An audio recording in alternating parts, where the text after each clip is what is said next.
having consistent organic content is key, because someone who's going to see your stuff is going to see more of your stuff, and your content has to be reflective of what it is that you're trying to achieve.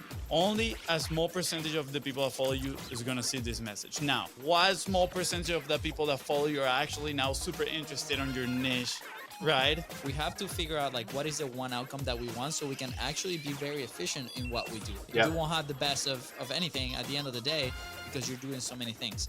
This is gonna be weird, but one of the only times I have to read is when I'm showering. So I cannot bring my books in the shower. So I bring my Kindle. Fonzie's Mr. Old School, and I'm like, no paper. Yeah, no paper. If you had a little bit of education, a little bit of idea of how to navigate Ads Manager, you wouldn't have to waste your time boosting posts, which is a waste of time and money. I cringe every time somebody's like, can we boost this post?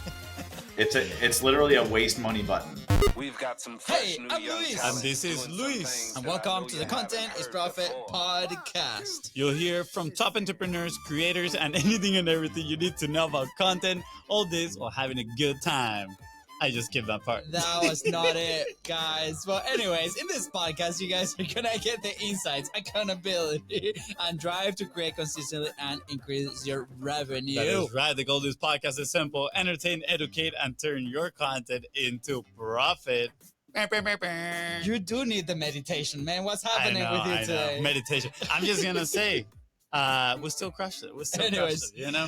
Guys, if you're enjoying this show, clearly go ahead and follow it. Just tell Fonzie that, pick a bro, pick me, and that's the reason you follow the show. But anyways, if you're also enjoying it, share it with your loved ones, with your co-workers, with your team, so they can listen to all these golden boulders that we have to say, and especially our guest has to say. Yeah, you just did the whole call to actions. I Your know. part and my part. No, because you're messing up, my man. So I took over. But anyways, today the guest that we have was introduced by one of our favorites, Alex Sanfilippo. Man, I'm gonna say the joke because I wrote a joke in there and I thought the joke was pretty funny. He was introduced to us by the Cupid of podcasting, the matchmaker of podcasts, the one and only Alex Sanfilippo. Okay, sounds good.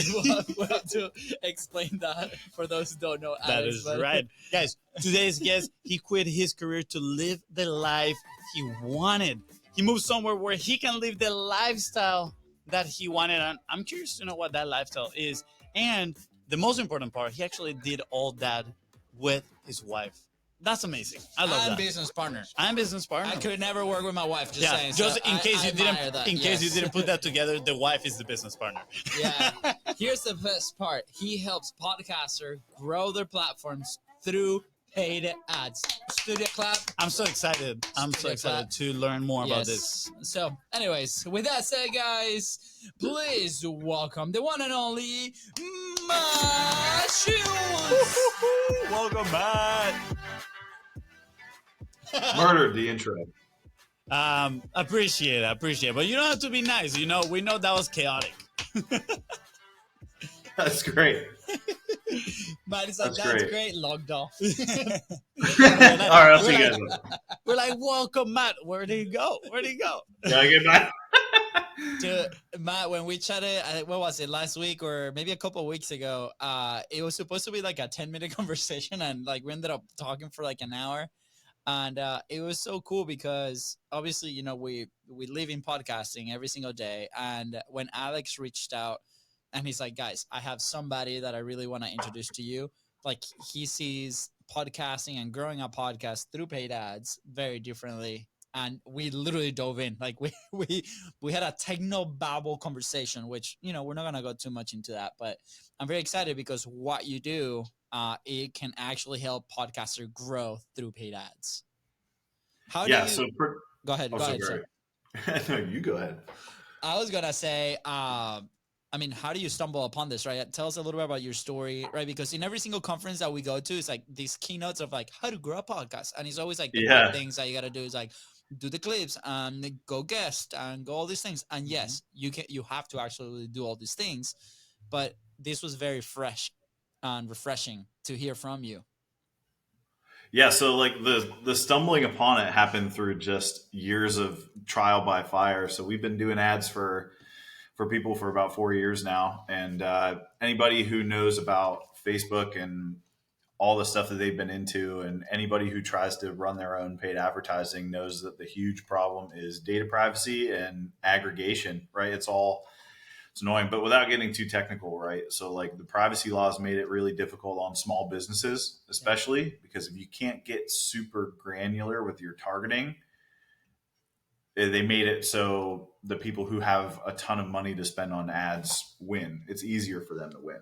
But we specialized in being efficient with it, and we had a lot of ways to get around the targeting options that they took away. So this audience building strategy that we've been using works perfectly for podcasters because it's such an easy ask. Podcasting is huge, especially right now, and it's such an easy way to get to know somebody quickly.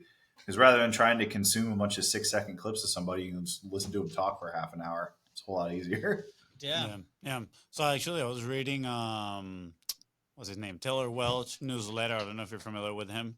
He has like a monthly newsletter that he prints and he sends it to your home. It's pretty cool, actually. Pretty cool to receive something, physical rather to have to download in and read it. Fonzie's Mr. Old School, and I'm like, no paper. I'm not gonna lie. I read on Kindle. I love my Kindle. I love reading on the Kindle.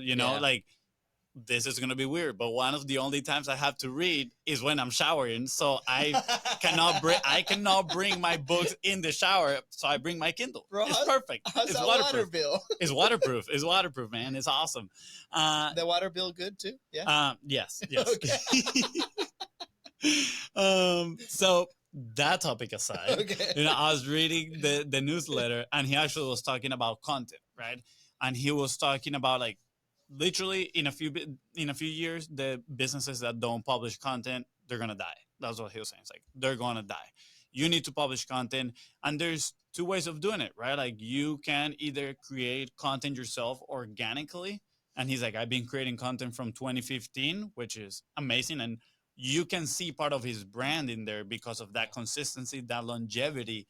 But then he said, there's ways around for people that don't want to create content or maybe don't like to create content in certain ways to promote. And he said one of those is running ads, right? And I think it's Dan Kennedy, the one that says the customer, the business that can afford, to spend the most money to acquire a customer is the one that's going to win at the end of the day. And you kind of like were mentioning that in a way, and I can see your head kind of like, ooh, I got thoughts about this, and I wanna hear your opinion.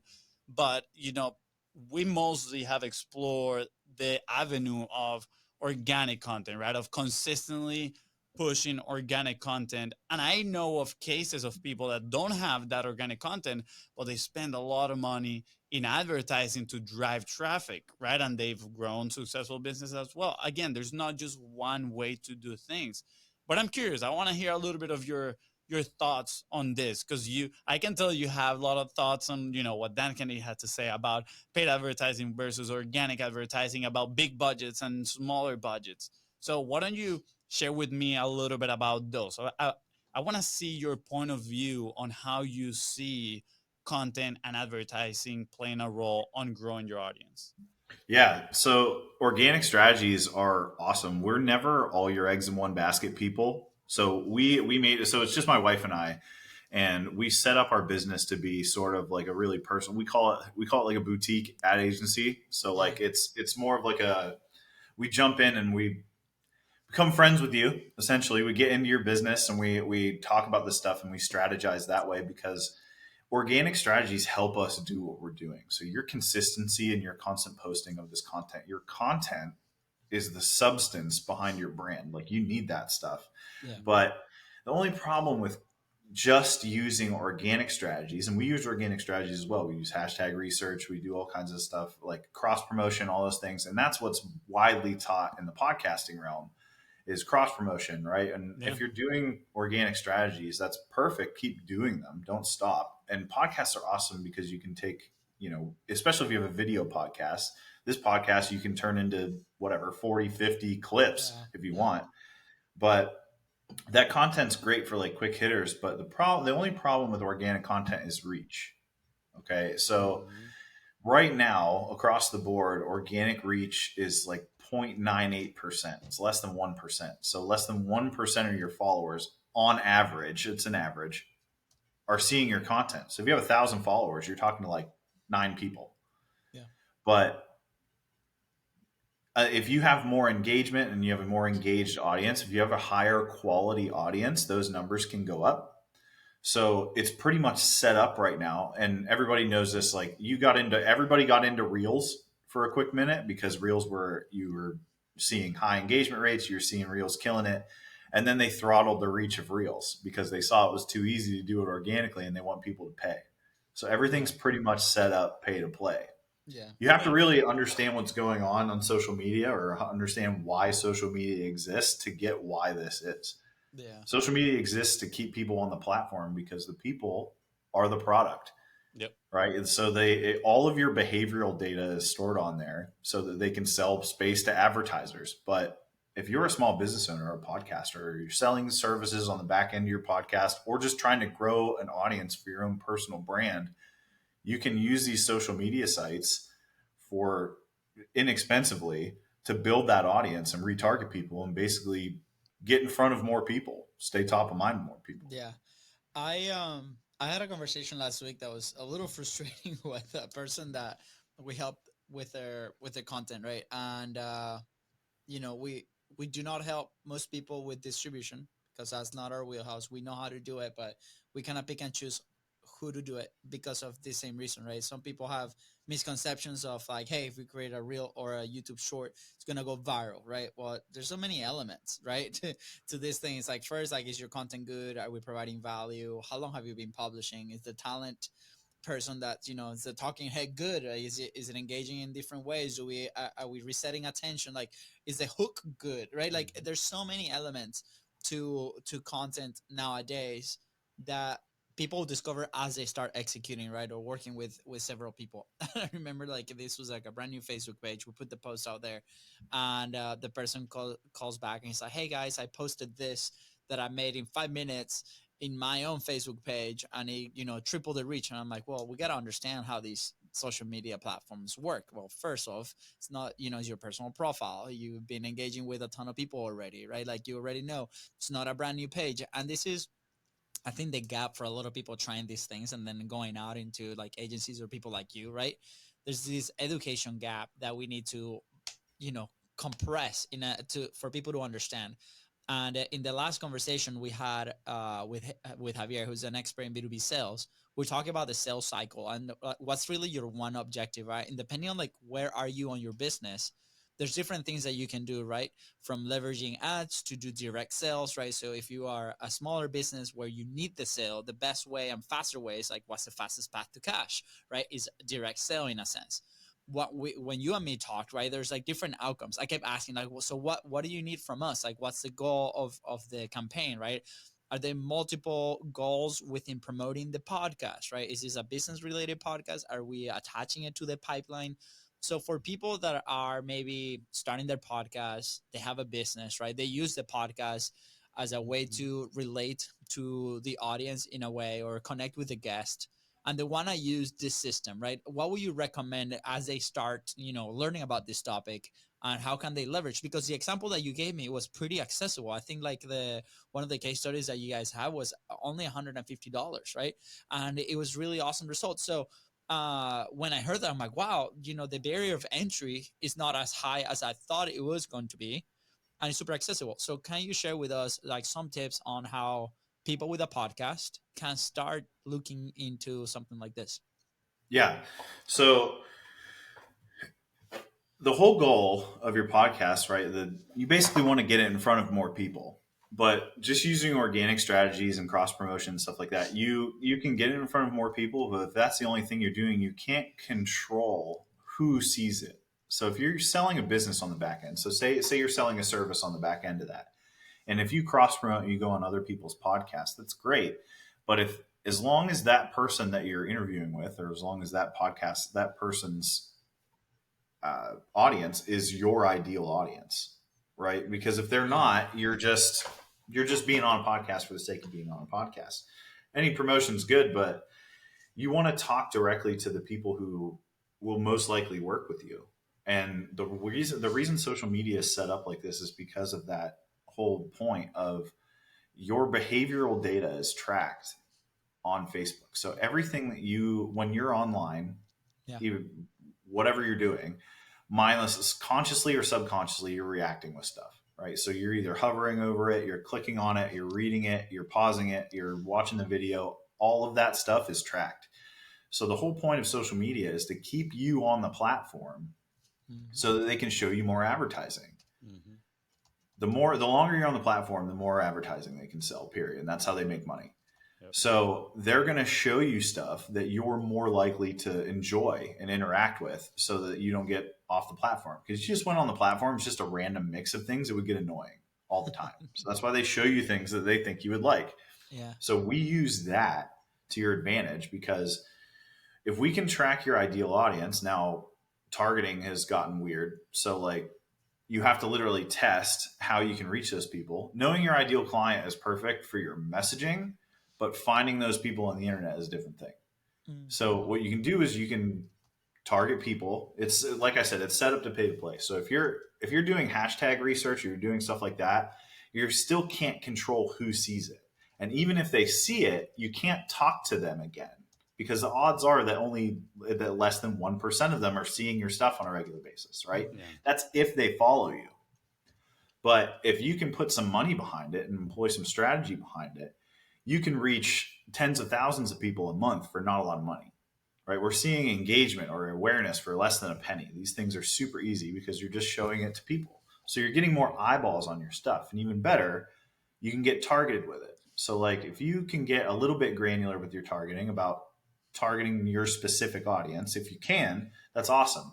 If you can't, you can get pretty close and your messaging will filter the rest. And that's why we basically force feed people your content until they keep interacting with you. So they keep seeing your stuff. Yeah. So it's easy to do that, but there's a couple of things. It's not super intuitive, right? And they're not user friendly, and Facebook is not a nice platform for you to call and ask for help about. We've spent well over $1 million in ad spend through our clients over the years, and we still get, did you turn it off and turn back on again answers from Facebook. So if you had a little bit of education, a little bit of idea of how to navigate Ads Manager, you wouldn't have to waste your time boosting posts, which is a waste of time and money, by the way. That's just that is a spend money button. I cringe every time somebody's like, "How can we boost this post?" It's literally a waste money button, right? So you can get super targeted with it if you just know how to navigate Ads Manager a little bit, and you can be super efficient with your money. Like I said, we can reach tens of thousands of people for less than that test that we did with Adam, with our friend, right? So he wanted to see how little we could spend and get tangible results. Yeah. So that was the huge test, is like we got a bunch of people that he can then retarget. We got a bunch of people on his email list, and we got a bunch of people who downloaded an episode. I can go through the specific numbers if you want, but like we only spent $155 and we got tangible results for him in a week. Yeah. That's So very it's doable. powerful. That is very powerful. Yeah, it's very good. I'm interested a little bit on I wouldn't say interested, but I think a lot of people don't really understand, and even I consider myself to that extent in a way, how truly the algorithm works. And you hear it all the time. Like you hear people mention it, like the algorithm, like all these things. And like in reality, the only like platform up to my knowledge right now that has an open source algorithm that people can actually know exactly how it works is Twitter, or now X, right? He's the only one that has made it open source for people to see it. And they just released, I think it was like a week or 2 weeks ago, kind of like a document sharing how it works, like all these updates. And I've seen a lot of the breakdown, and it's pretty cool because now you get to see, oh, you know what, like they want more replies. Let me focus on this. Like the power of replies is way bigger than, you know, just liking or retweeting, etc. Right? So now you get focused, and you know that actually replying and being part of the conversation has 13 times the, you know, power, let's say, over any other action. So I'm going to focus, number one, on making my content engaging to, you know, get a conversation going, and to go into other people's and put the conversation. Now, in other platforms, it's not, I would say that majority of creators have like a tacit agreement on how this algorithm works, which is kind of like in a way what you're explaining, and I believe is in a similar way as well, right? But there's not like nobody has like I don't think even the CEO of Instagram, Mosseri, that's out there has say this is exactly how the algorithm work. But I find it interesting, right? And I was actually thinking that on my way here. I was like, okay, like people agree that the algorithm shows it to a very small percentage of the people that follows you, right? Just a very, very small percentage. Now, if you are super niche down on your message, which is what a lot of creators recommend, it's like niche, like super niche down on your message. I'm like, okay, only a small percentage of the people that follow you is going to see this message. Now, what small percentage of the people that follow you are actually now super interested on your niche, right? Like that's even probably even smaller percentage of this percentage that watched it. And now what percentage of the people that are interested are actually going to engage is even smaller, right? And what they say, they kind of like tacit agreement is, if the first kind of like pool of people that see your content has good engagement, they're going to show it to a bigger pool of people. And then if it gets more engagement, it gets shown to more people and more people, right? This is organic, right? Yeah, this organic. Is not paid. Yeah, this is not paid. This is organic. Clarify. And, yeah. And I was thinking about that. And I was like, this is interesting, right? Because a lot of the people that I've been following, I see that they have, yes, their niche down content, but at the same time, they also have pretty broad topics meant to catch the attention of a bigger audience, and eventually when they go into their profile start funneling down with the message. And I think this is where I've been coming into, I think there's an opportunity here with paid ads in the past, is kind of like go broad with that organic, but then go hard on the retargeting with ads, and show them the right message, the niche down message, which again, you can just go and skip this part. I'm kind of like rambling in here, by the way, but you can kind of like. By the way, Matt, you can just cut him off anytime. No, I really want to hear it.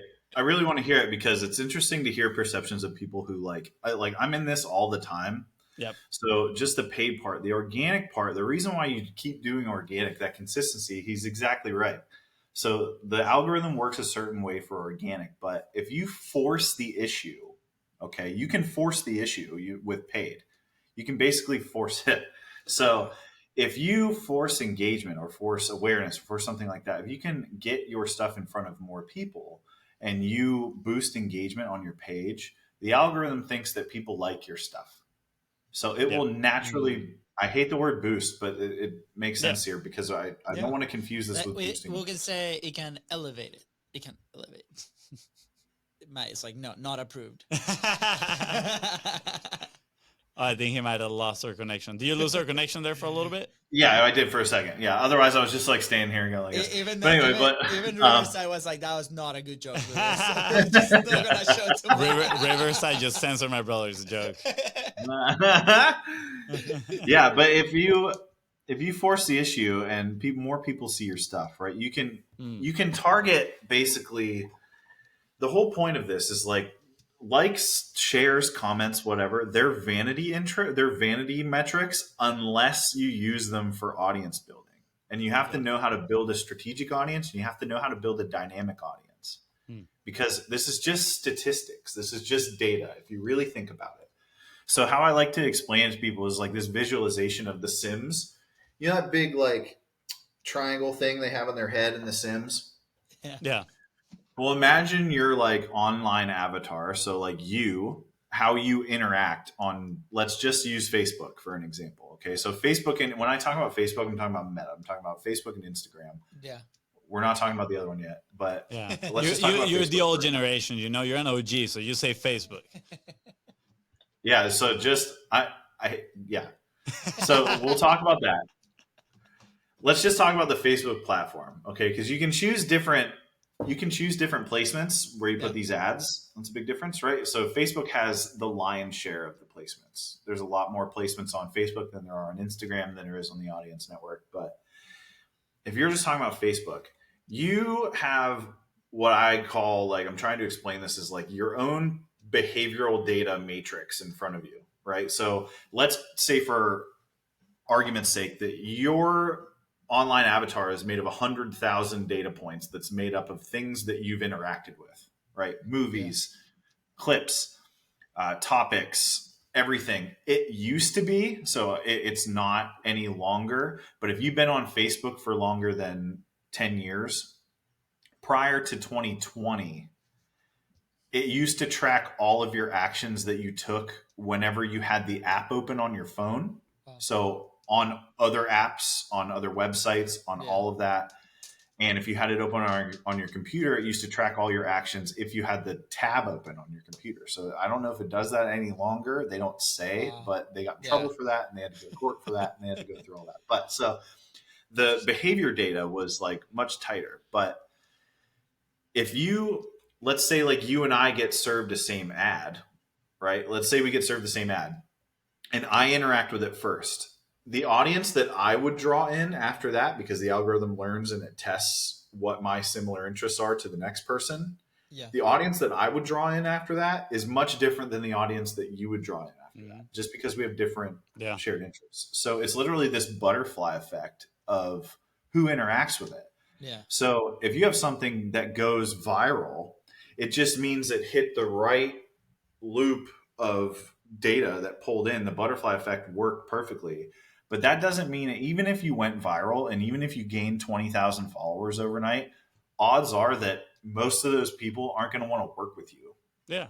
They just think that you have funny stuff or you have good stuff, because most viral clips are not like useful clips. Yeah.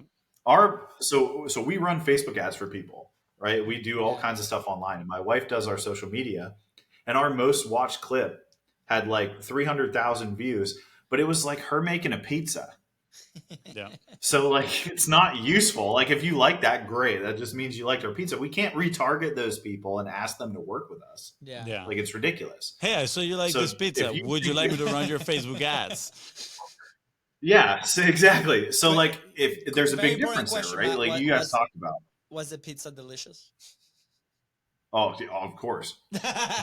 He's like, of course. Can't say otherwise. I'm gonna get in trouble with my wife right here. No, I'm kidding. Of course it was. Yes. Yeah. But like, unless you're Yeah. growing, so there's two basic types of podcasters, right? Yeah. So Yeah. there's someone who's trying to grow their podcast as their own personality, right? Yeah. Like, so talk about a comedy podcast. Like Bert Kreischer could be on any podcast, and it's Yeah. him, the personality. The podcast name or the subject matter doesn't matter at Yeah. all. It's Yeah. him, the personality. But Absolutely. if you have a service that you're selling on the back end of that, or you have educational information, it all matters. Like, Yeah. that matters. So for someone who's trying to grow their podcast just for views, just to get like for monetary purposes, like with affiliate marketing or sponsorships or something like that, try to grow their own personality. Yeah. This strategy works as well, because you're Yeah. just getting your name out there. You're just getting your content out Okay, there. so But- this is so good, Matt. I have a story that maybe it will bring it to like, we're trying to like maybe depict it right, in the real world, and this is how I imagine as you were explaining this.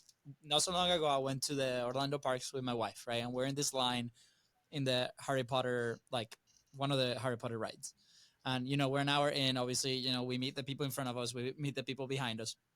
We get to talking, and we're getting along, right? Just fine. We're laughing, and we in my head, I'm like, oh, we're besties, right? So after a while, one of them asks, like, so what do you guys do for work? So my wife goes like, well, yeah, I'm a pharmacist. Went on, and then I say, hey, I run a podcast, and we have a podcast studio. And both ends, and like four people like next to them, they all turn around. They're like, what? That's so awesome. What's your podcast about? And I'm like, oh, it's called Content is Profit. It's about entrepreneurship, business, and content. And all four of them kind of turn around like, oh, that's okay. And there was no more questions asked about the podcast. So here's a real life example, right? Like, they liked us because we had brought topics, because we talked about life, we talked about the kids, we talked about funny things we did in vacation, whatever, right? The parks. And then I built rapport with them.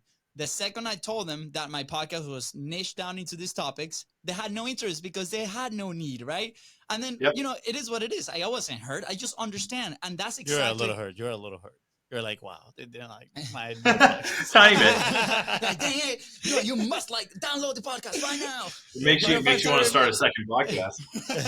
I know. I was like, oh, should we talk about a Disney podcast? But it's versus like you say, hey, my podcast is about Disney stories or park stories. They'll probably be more interested because that's the they're in type a of Disney park, there's yeah. we're in That's a the park. audience you're talking to. Exactly. So, I share that story because sometimes it's hard to picture that online, right? But it was so interesting to me to see it in real life. And, we've been doing this for a long time. Well, do this. So, like, if you weren't at Disney World, if you were at some conference with a bunch of entrepreneurs, totally different reaction. I mean, I see that's Yeah. what happened, right? For example, next week, as we're recording this, we're gonna be in Denver, speaking of podcast movement with Hotspot, right? We go to that, we're on that stage, we say our names. Most people get really excited to share the topic with us, and my wife cannot believe it. She's like, "Babe, I promise, like what we do, what we talk about, people care about." So we got friends. We got friends, but outside of those rooms, right, it's very different. So I love that image because it helps people understand Yes. that how do we tackle audiences and topics and different things. Yeah. And there's you also have to look at it like this. Everybody at Podcast Movement is there because they want to be there, right? And they can make it. Yeah. But if everybody could make it, they would be there. So a lot of people can't make it there. A lot of people don't have the money. A lot of people don't have the resources. But there's 3 billion people. Like, you have to really break it down to how easy it is to like work with people there. So you don't need 3 billion people. Okay, a billion. Like, the difference between a million and a billion is insane, right? So I think like there's something that's like, I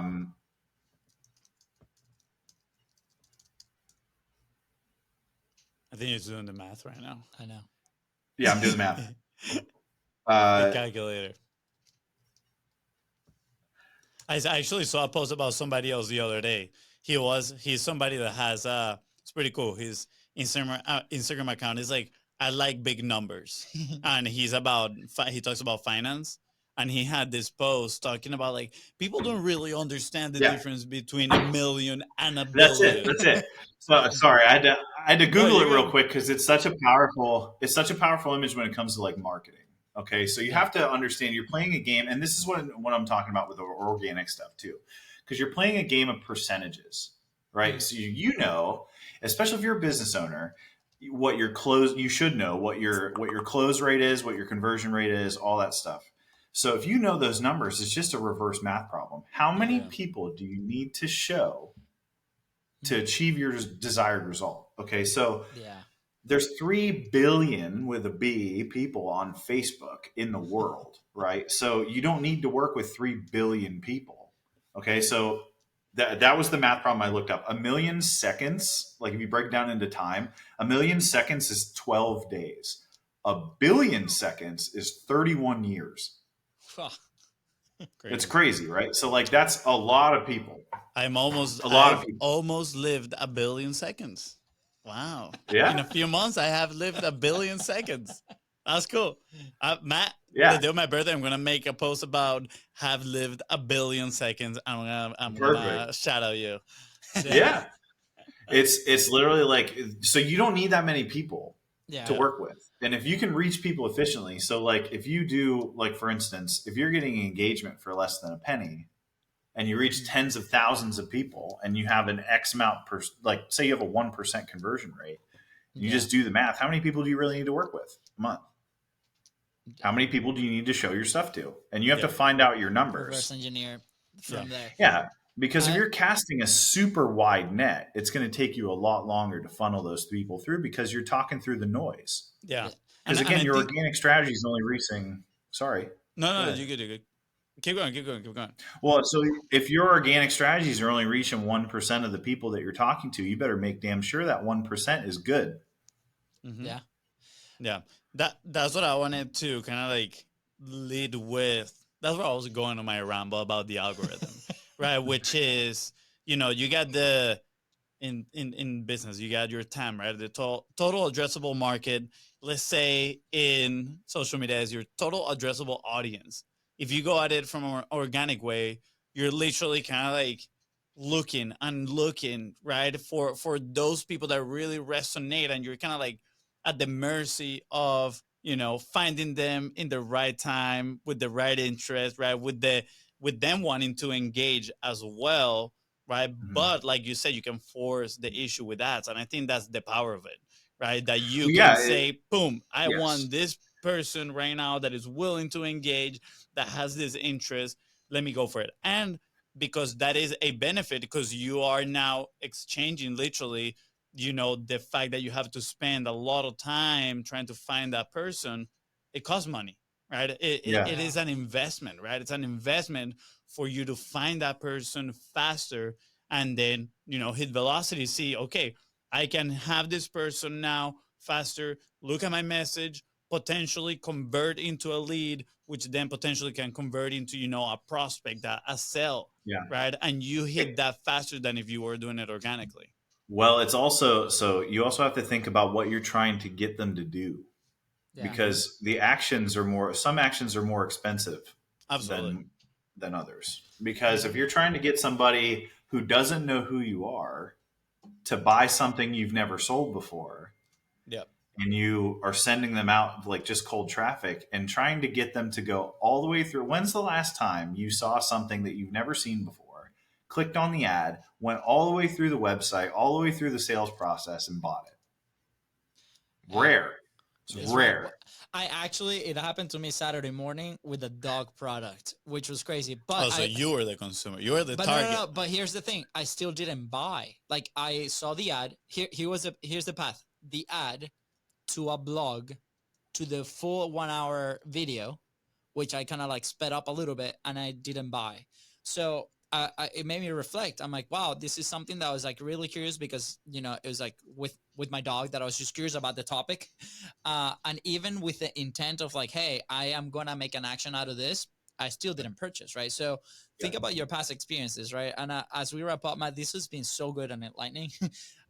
Like you said, the last thing that you mentioned is you have to be very clear with your outcome. What do you want out of this? And decide one, right? The case study that you shared, and I'll encourage people to reach out to you on social media. We're going to leave all the links below so you can share with them those findings, right? You gave us 3 results. And then as we're debriefing and talking to you, I'm like, okay, well, these campaigns, we have to figure out like what is the one outcome that we want so we can actually be very efficient in what we do, right? It's like online multitasking, then Yeah. you won't have the best of anything at the end of the day, because you're doing so many things. So an example of this is like, okay, why do I want views? Because normally views translate to sales. Maybe, I don't know. That's up to your business, right? For us, I don't know. We're still talking about it. We mentioned it in our call. It's like, should we do it for awareness and then retarget for the Facebook group? Maybe. I don't know. And that's something, those are those hypotheses that we have to put in place to do that. So as to wrap up, like Matt, what do you recommend people starting over, apart from reaching out to you? What is like Yeah. one action point that they can do today to start leveraging ads for their podcast? Okay. So basically, the whole point is like you need to show people quality content, and you need to show people, you need to get more eyeballs on your stuff. But the whole point of this is you don't want a bunch of one offs. You don't want to be searching for people cold every single month, week, day, year, whatever. So you want to be able to build actionable audiences so that you can retarget them. You can show them your stuff again and again and again. This is why people love subscribers. This is why people, you know, what I mean, building a usable audience. So I would say that the best thing that you can do before you start ads, number one, you can't run ads from a personal page. That's just Yeah. that's the technical thing. Yeah. So it has to be a creator page or a business page. But having consistent organic content is key, because someone who's going to see your stuff is going to see more of your stuff, and you have to force feed them your content, and your content has to be reflective of what it is that you're trying to achieve, right? So if you're just trying to grow podcasts with personality, showcasing your personality is a good idea. But if you're trying to sell services, you need to position yourself as an expert Yeah. in that area. And a podcast is a really great way to do that. So if you can make it educational, informational, fun, whatever, funny, behind the scenes stuff, like there's all kinds of organic strategies to put forward, but using those in congruence with ads can help move the needle faster. That's the point. Yeah, absolutely. There's Is your mind going 1,000 miles per hour right now with different things? yeah, I'm very excited. I really want to, try this because we've tried some other approach with ads in the past, and I think the results was a very different approach, especially for podcasting. But the results were a little bit underwhelming, to be honest, right? Especially in the retention side of things.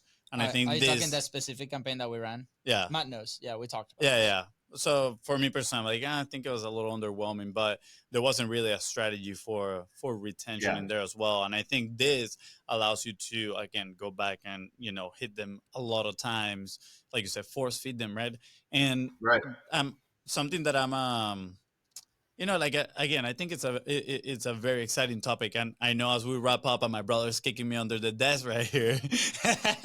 It's like because I do extend and I hug the mic, and I like this. It's okay, Matt. We're gonna have to come back a second time, or maybe we can do a specific training for the group. I think that would be super Great. awesome. Yeah, no, I think the training would be a great idea. Let's do that. Let's definitely do a training for the group. And actually, I lost my last train of thought in here. It was gonna be a what we call a golden boulder, just like a golden nugget, just way bigger. But so I have to come back to it. But it's okay. It's so good, Matt. This was absolutely amazing, man. I absolutely love it. I don't think I've ever heard anybody talk about ads for podcasters inside of the Facebook platform. And I think it's very, very exciting that you're getting into it. I'm pretty sure you're gonna get a lot of success, and you're gonna get a lot of people, more case studies, and I can't wait to see more of it. Yeah, I just want to try to make it less scary because it's not super intuitive and it's really technical. But if you have the right person teaching you, it's fine. Yeah, I want this to be available to everybody because it's such an easy way to do it. But there's a lot of noise you got to get through. Yeah, absolutely. So you heard Matt. Like we talked for like an hour. He's super open with this. If you have a podcast, you want to grow it this way, you want to explore more, just click the links below and get in touch. Jump on a call with him. You're gonna see it's amazing. So I think this is a really cool thing, and especially the people in the podcasting industry. We're in the start of this, right? The people who are gonna win are the people who are gonna be consistent and frequent and use strategies like the one that we're talking about today. Yes. So good. But Matt, is there anything else that you want to add before we head out? No, this has been great. Thanks so much for having me. Yeah, absolutely. Fonzie, anything else you remembered? Can't wait till we meet up one day in person and we try your wife's pizza as well. Oh yeah, come with it. Yes, the pizza. With that said, guys, thank you so much for tuning to the Contents Profit Podcast. Go ahead and follow the show in your favorite podcasting platform and on social media at Biz Bros Co. That is right. If Matt here help you move one step closer towards your goal of building massive listenership, please don't forget to share this episode and leave a 5-star review. Let's go. Bye, guys.